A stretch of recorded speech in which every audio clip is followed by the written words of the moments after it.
తల్లిదండ్రులు కావాలని మీ కలని నిజం చేసుకోండి. 49 లో ఫ్రీ అల్ట్రాసౌండ్ స్కాన్ మరియు ఫ్రీ స్పెషలిస్ట్ కన్సల్టేషన్. కేవలం 999 కి fertility assessment package, AMH test మరియు వీర్య పరీక్ష. ఇప్పుడే కాల్ చేయండి 8977738819. 49 అంటే సంతానం, 49 అంటే సంతోషం.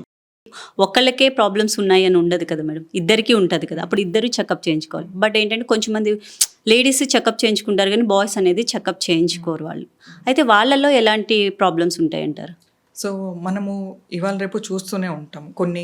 కొంతమంది కపుల్స్ వాళ్ళ పాత ఫైల్స్ పట్టుకొని వస్తారు. సో మ్యారేజ్ అయ్యి ఆల్రెడీ 4-5 ఇయర్స్ అయిపోయింది. బట్ ఆ ఫైల్ అంతా చూస్తే మనకు ఆడవాళ్ళకి చేసిన బ్లడ్ టెస్ట్, ఆడవాళ్ళకి చేసిన స్కానింగ్స్ ఇవన్నీ ఉంటాయి తప్ప ఎక్కడ ఒక సెమెన్ అనాలిసిస్ రిపోర్ట్ కూడా కొన్ని ఫైల్స్లో మనకు కనపడదు. సో ఆ అవగాహన అనేది పబ్లిక్లో రావాలి. ఓకే, సో మనం as fertility specialist and as gynaecologist మనము చాలా అవేర్నెస్ క్రియేట్ చేస్తున్నాము among the public. So infertility అనేది మనకు ఆడవాళ్ళలో 50% to 60% రీజన్ అయితే మగవాళ్ళలో 40 to 50% రీజన్ ఉండడం జరుగుతుంది. సో ఎప్పుడైతే మనకు క్లాప్ ఎలా ఫామ్ అవుతుంది, 2 చేతులు కలిసినప్పుడే. సో ప్రెగ్నెన్సీ అనేది రావడానికి కూడా మేల్ పార్ట్నర్ ఎంత ఇంపార్టెంటో ఫీమేల్ పార్ట్నర్ కూడా అంతే ఇంపార్టెంట్. సో ప్రెగ్నెన్సీ ప్లాన్ చేస్తున్నప్పుడు as a couple we should walk in and ఆ ఎవాల్యుయేషన్ ప్రాసెస్లో కూడా ఇద్దరిని సైమల్టేనియస్గా ఎవాల్యుయేట్ చేయాల్సి ఉంటుంది. సో ఎప్పుడైతే ఆడవాళ్ళకు మనం ప్రెగ్నెన్సీ రిలేటెడ్ టెస్ట్లు కండక్ట్ చేయడం స్టార్ట్ చేస్తామో మగవాళ్ళకు కూడా అదే టైంకి స్టార్ట్ చేయడం అనేది చాలా ఇంపార్టెంట్. మగవాళ్ళకి కూడా సేమ్ టైంకి స్టార్ట్ చేస్తే మంచిది. స్టార్ట్ చేయాలి. ఓకే. అండ్ మేడం, మగవాళ్ళకైతే ఎలాంటి చెకప్స్ చేస్తూ ఉంటారు?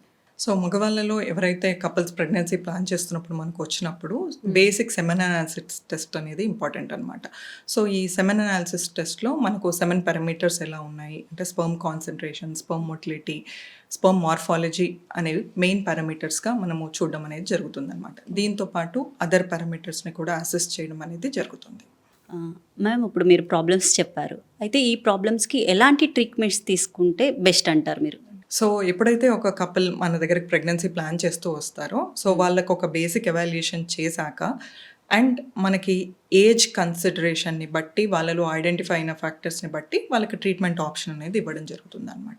ఉదాహరణకు ఒక యంగ్ కపులే వచ్చారు అండ్ టెస్ట్లు అన్నీ కూడా నార్మలే ఉన్నాయి అండ్ మ్యారేజ్ అయ్యి హార్డ్లీ 1 or 2 years, ఇలాంటి కపుల్స్కి simple methods like ovulation induction ఇలాంటివి సజెస్ట్ చేయడం అనేది జరుగుతుంది అనమాట. సో వీళ్ళలో మనకి PCOS ఉన్న వాళ్ళలో ఎస్పెషలీ ఇది యూస్ఫుల్ అయ్యే ఛాన్సెస్ ఉంటాయి అన్నమాట.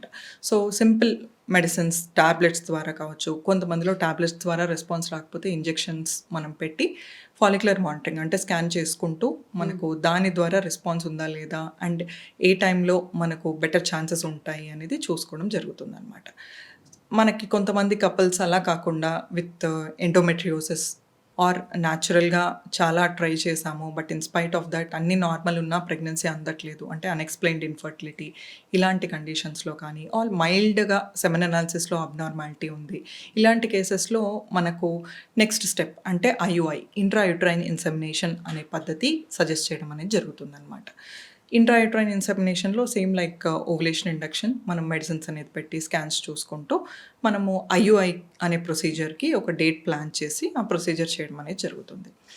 ఇలా కాకుండా కొంతమంది కపుల్స్ వస్తారు, మ్యారేజ్ అయ్యి 7-8 years అవుతుంది, అంత నార్మలే ఉంది, ఆల్రెడీ న్యాచురల్గా ట్రై చేసాము, IUI సైకిల్స్ కూడా అయ్యాయి బట్ ఇన్స్పైట్ ఆఫ్ దట్ మనకు ప్రెగ్నెన్సీ అందట్లేదు అన్నప్పుడు అలాంటి కపుల్స్కి అండ్ మనకు సెమెన్ అనాలిసిస్లో సివియర్ అబ్నార్మాలిటీ ఉన్నా లేదు కొన్ని కండిషన్స్లో అజోస్పర్మియా ఉంది బట్ హార్మోన్స్ అన్నీ ఫేవరబుల్ ఉన్నాయి, ఇలాంటి కండిషన్స్లో ఆర్ ఆల్రెడీ కపుల్కి ఏదన్నా జెనెటిక్ ప్రాబ్లం ఐడెంటిఫై అయింది ఇలాంటి కపుల్కి అండ్ సివియర్ ఎండోమెట్రియోసిస్ కేసెస్కి ఇలాంటి వాళ్ళకి మనము IVF అనేది ట్రీట్మెంట్ ఆప్షన్ లాగా ఇవ్వడం జరుగుతుంది అనమాట. మ్యామ్, IVF గురించి చెప్పారు కదా, ఇదే లాస్ట్ ఛాన్సా ప్రెగ్నెన్సీ అవ్వడానికి లేదంటే ఇంకా ఏమైనా ఆప్షన్స్ ఉన్నాయా? సో ఎప్పుడైతే మనం కపుల్కి IVF సజెస్ట్ చేస్తామో వాళ్ళ హిస్టరీని బట్టి వాళ్ళ ఇన్వెస్టిగేషన్స్ వాళ్ళ రిపోర్ట్స్ని బట్టి IVFలో కూడా మనకు ICSI అనే అడ్వాన్స్ టెక్నాలజీ ఉందన్నమాట. సో IVF అంటే ఇన్ విట్రో ఫర్టిలైజేషన్, ICSI అంటే ఇంట్రాసైటోప్లాస్మిక్ స్పర్మ్ ఇంజెక్షన్.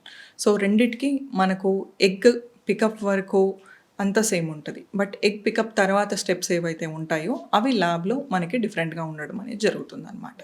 సో ఈ ICSI అనే పద్ధతి IVF పద్ధతి కంటే ఇంకా అడ్వాన్స్డ్ పద్ధతి అనమాట. దీంతోపాటు కొంతమంది కపుల్స్కి ఏదైనా జెనెటిక్ ప్రాబ్లం ఉన్నప్పుడు వైఫ్ ఆర్ హస్బెండ్లో ఆర్ రిపీటెడ్గా ఐవీఎఫ్స్ ఫెయిల్యూర్ అవుతున్నాయి, ఆర్ రిపీటెడ్గా అబార్షన్స్ అవుతున్నాయి, ప్రెగ్నెన్సీ అందుతుంది అన్నప్పుడు